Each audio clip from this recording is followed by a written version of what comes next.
Okay, on 3-4, it is story problems with writing equations. So like on the mid-chapter assessment, this one actually, 3-4 will be on there.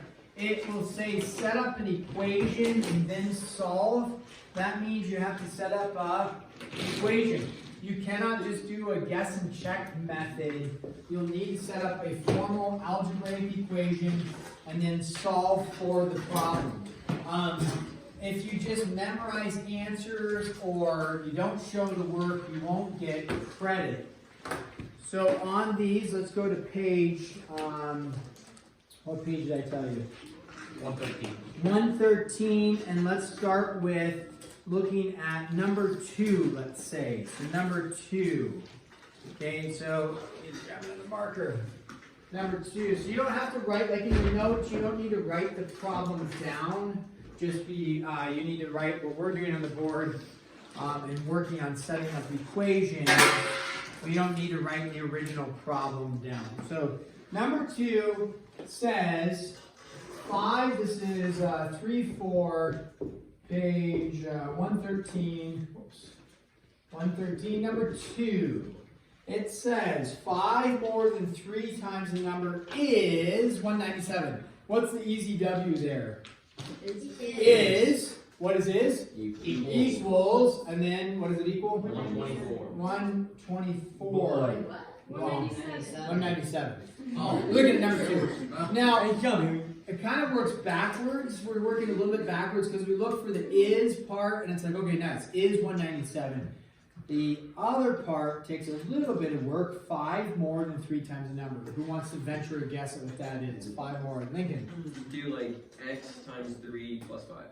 Okay, so instead of saying x3, I'm going to say 3x, Yeah. which is x times 3. Then what did you say for the zero part? Plus 5. Plus 5, because 5 more than means you're adding 5, then 3 times the number, which would be 3x, and we try not to write x3, and then it says solve. Now it says using the 5-step plan. We are not going to be using a 5-step plan. We kind of do just by identifying an unknown, writing the equation, solving, and checking. So here's our 5-step plan. We've implemented it. First step to solving this, Harrison. So you just go back to like the equation we did yesterday. So you just do -5 on both sides. Yeah, subtract the 5, 3x equals 192, and then 3 goes into 192 64 times. I like it. What should you do with that? Plug it back in and check it. Do that. Okay, let's go to number 8. We'll just do a few examples here. And then number 8 talks about consecutive odd integers.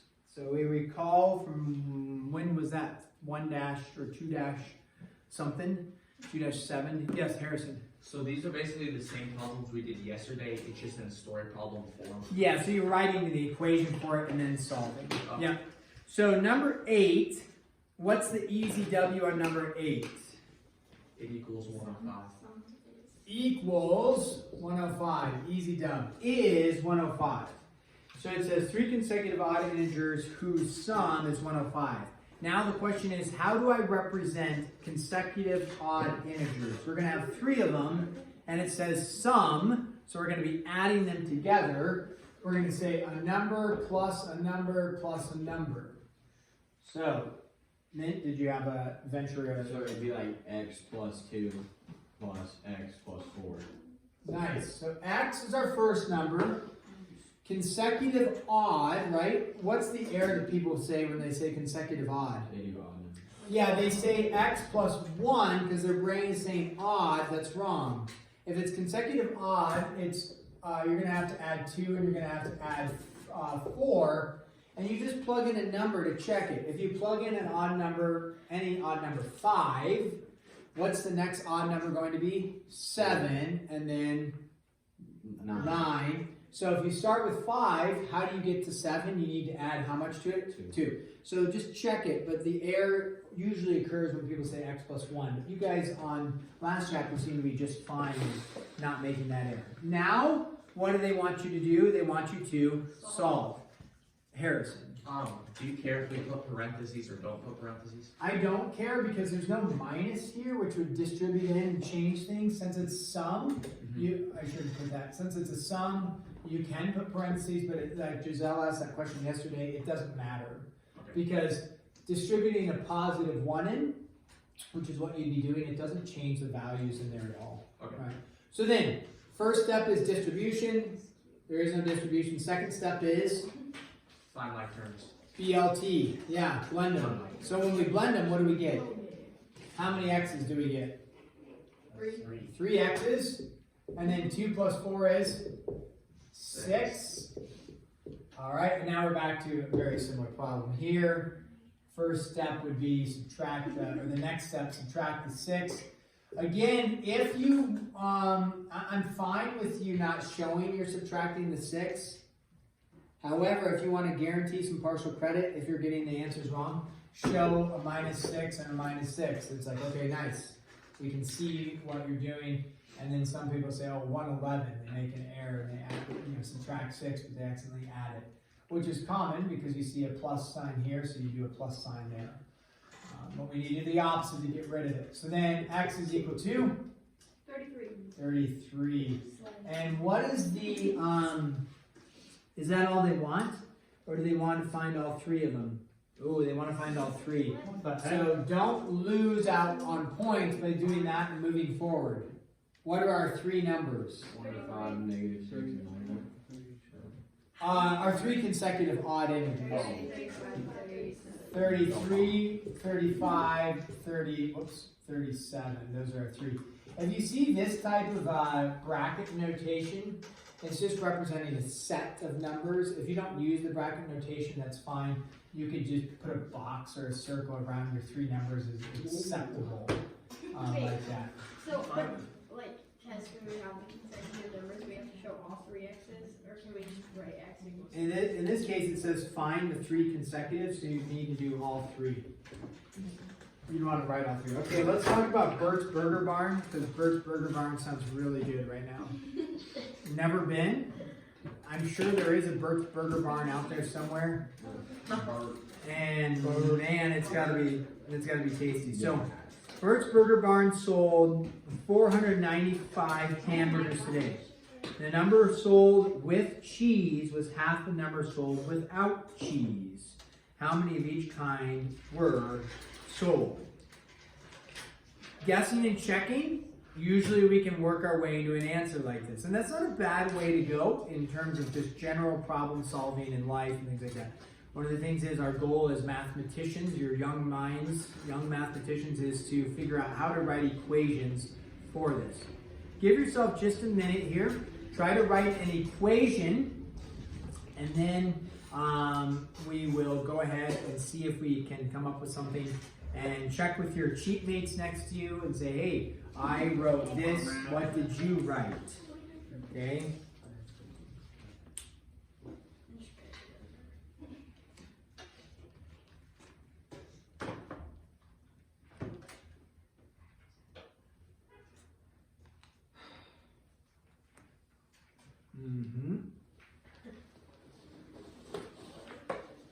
So we're on number 11. Just make, yeah, number 11.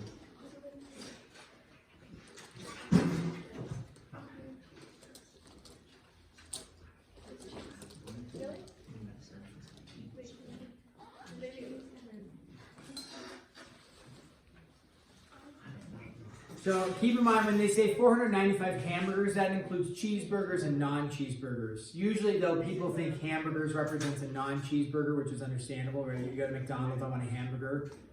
They're typically referring to one without cheese, but in this case, hamburgers represents the universal cheese and non-cheese. So.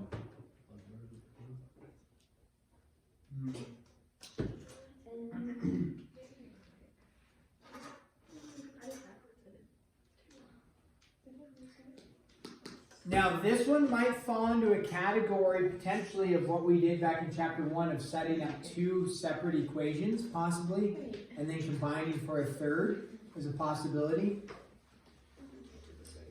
But you could jump the step and write the third equation without writing 2 separate ones. Okay, let's go through this. I'm going to write this as two separate equations and then combine to make a third, see if we can come up with something. We know that we sold, how many total hamburgers were there? 495. So is, I'm going to write, even though it doesn't say is, we say is 495. Well, what makes up our hamburgers? We have cheeseburgers and non-cheeseburgers. So I don't know how we want to actually say that. C plus, you could say H for hamburgers, but they're using hamburgers as like the general term. What do we want to do? We want to write H or? You could use N for non-cheese. N for non-cheese. Perfect. Thank you, Lincoln. So we have cheeseburgers and non-cheeseburgers. We know that that makes up 495. All right. The second equation is the second piece of information given. It states for us, read this again, the number sold with cheese was half the number sold without cheese. So, hand method if you recall, right? With cheese is up here, non-cheese is down here. So I need to either do what to my non-cheese? Well, not add in this case, because you have to read the problem. Not subtract. Multiply by. Multiply by how many? 2. So if we know that the number of cheeseburgers sold is not actually equal to the number of non-cheeseburgers sold, but to make them equal, non-cheeseburgers get multiplied by 2. Lincoln's shaking his head no. This is the cheeseburgers is half the number sold without cheese. The number sold with cheese was half without cheese. So you just Who would ever order a burger without cheese? That's what's throwing me off. Yeah. Thank you, Lincoln. Cheeseburgers was limited. Non-cheese was way high. Thank you, caught the air. My mind was just going, of course more cheeseburgers were sold. So okay, so we need to actually multiply cheeseburgers because it was half the amount. Thank you, Lincoln, for catching that. So we multiply cheeseburgers by 2. Now we have equal. So our third equation, if you recall doing this in chapter 1, is instead of C plus N equals 495, which has 2 variables, we're going to say, what do we know N is equal to? N is equal to 2C. So wherever I see an N, what am I going to plug in? 2C. So I say C plus, instead of N, 2C equals 495. Now I've got one equation, one unknown. Yeah, Giselle. Like on a test or something, if it is, like when I wrote the problem down in my book, I didn't write the first and second step. I Okay. just went to the third step. Yeah, right here, something like this. Yeah, I just. Yeah, so in this case, like in chapter 1, I emphasized and I gave us like 3 equations that you must have, right? Or must have. If you skip that here, I'm not going to say the 3 equation method. I just process it like, hey, we're given this information, and we make a third. So if you on the test or mid-chapter assessment just do that third and solve, thumbs up. Okay. Sounds great. Okay? So that's good. We do that. And then so C is equal to, how many times is 3 going to 495? 165. Dang. So if we sold 165 cheeseburgers, how many nons did we sell? We either multiply that by 2 or subtract from the 495. So it doesn't matter. So Is it 330? 330 potentially. I don't know. I just got in my head. Okay, and we go 330. We can easily check it by adding together 5, 9, 4, 495. I think we're good there. Oh yeah. Oh yeah. Let's go take a look at one more. No. Yeah, 23. Nice try, Jackson. 23. Devious boy.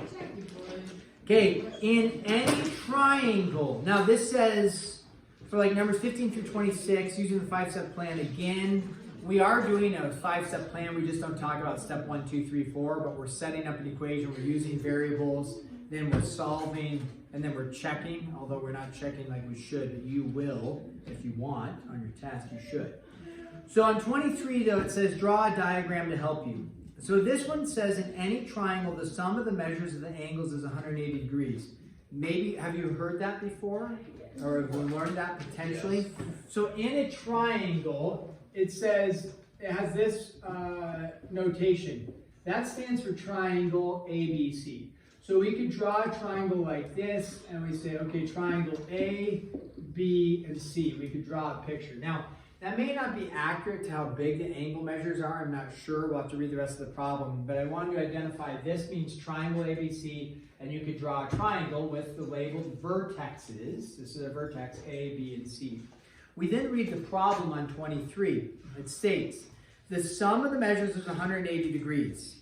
So right there, could we write an equation based off of that information? The sum of the measures of the angles is 180. Yep. What equation could I write, Harrison? Could you write A plus B plus C equals 180? Yeah, now I write angle A plus angle B. You actually, in terms of notation, don't worry about putting the angle measure A. You could just write A, B, and C is fine with me.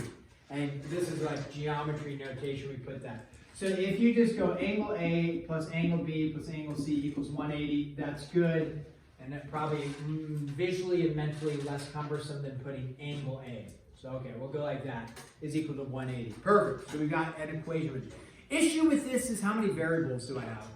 3. Do we love solving equations with 3 variables? No. We love solving equations with how many variables? 1. Okay, so hopefully they give us more information. It says A is 3 times as large as B. So A is 3 times as large as B. So here we go. Am I doing this right, Lincoln? I messed up the cheeseburgers. A is 3 times larger than B. All right, so if over here, I'm going to state this. Does A equal B, the measures? No. A is way bigger than B, so 2 routes to go. What could I do with A? Divide by 3, or what could I do with B? Multiply by 3. Generally, we lean towards doing what? Multiplying by 3 because we don't like fractions. So we'll try this, 3B. I'm going to make a note over here. It could be A over 3 is equal to B. Those are the same thing. Now, what's really nice about that is instead of A, what could I plug in? 3B. So over here, I could say, hey, I'm going to get rid of A, and I'm going to write 3B plus B plus C equals 180. The issue is, what's our issue? 2 variables. Do you think they give us a little more information? Yes. Yeah, I think so. What does it say? B, A is 3 times as large as B, and also 16 larger than C. So what is 16 degrees larger than C? Is it angle A or is it angle B? Angle, it tells you A, because it says A is 3 times as large as B, and also 16 larger than C. So here we go. A is up here. Where is C? Down here. So we're either going to add to C or subtract from A. All right, let's see if we run into kind of a minor error, or not an error, but an issue here. We have A and C. So we could, what do we say? Add to C? Okay. If you do that, right, you say C plus 16. The issue is that you're going to plug in for A as C plus 16. You go back up here. Now I have C plus 16, but then it's still C plus 16 plus B plus C. I still have 2 variables. So then I could say, or A minus 16 is equal to C. The issue with that is if I plug in here, I get A minus 16. Right? If I'm playing for C. So then I have a B and then A. So, JD, you have a solution for us? Couldn't we just do the one where we had to divide the A? Okay, so we're going to go, I'm going to rewrite this, give us nice space up here. JD's recognizing, and she said, well, what if instead of A equals 3B, which we like because there's no division, we like that. Well, what if we said, let's do this, instead of B, where are we going to plug in? We're going to plug in A minus 3. So we're going to leave our A stays, and instead of B, we're going to put A minus 3 plus C equals 180. All right, so that's good, except we have a C. But is there a way to put C in terms of A with our third piece of information here? Sure. Can we put C in terms of A? Yeah. Right here, what do we know C is equal to? A minus 16. A minus 16 plus A minus 16 equals 180. So now I have one equation, one unknown. Oh, it's not complicated, it's just fractions, right? So you have 1A plus 2A, or I'm sorry, 1A plus 1A, do these ones first, gives you 2 A's. And then how much of an A do you have here? 1/3 of an A. So what's 2 plus 1/3? 2 1/3. Right, so this is 2 1/3 A's minus the 16 equals 180. What's another way to write 2 1/3 in non-mixed form? 7/3. So we're going to go 7/3A. At the same time, I'm going to add that 16 over, and I get 196. Why do I like 7 1/3 versus 2 1/3? It's easier. Multiply by the reciprocal. Nice. We're piecing it together. So we multiply. We're not going to divide by 7/3 because what do you have to do when you divide fractions? Flip and multiply, right? So why do that when you can just multiply right away?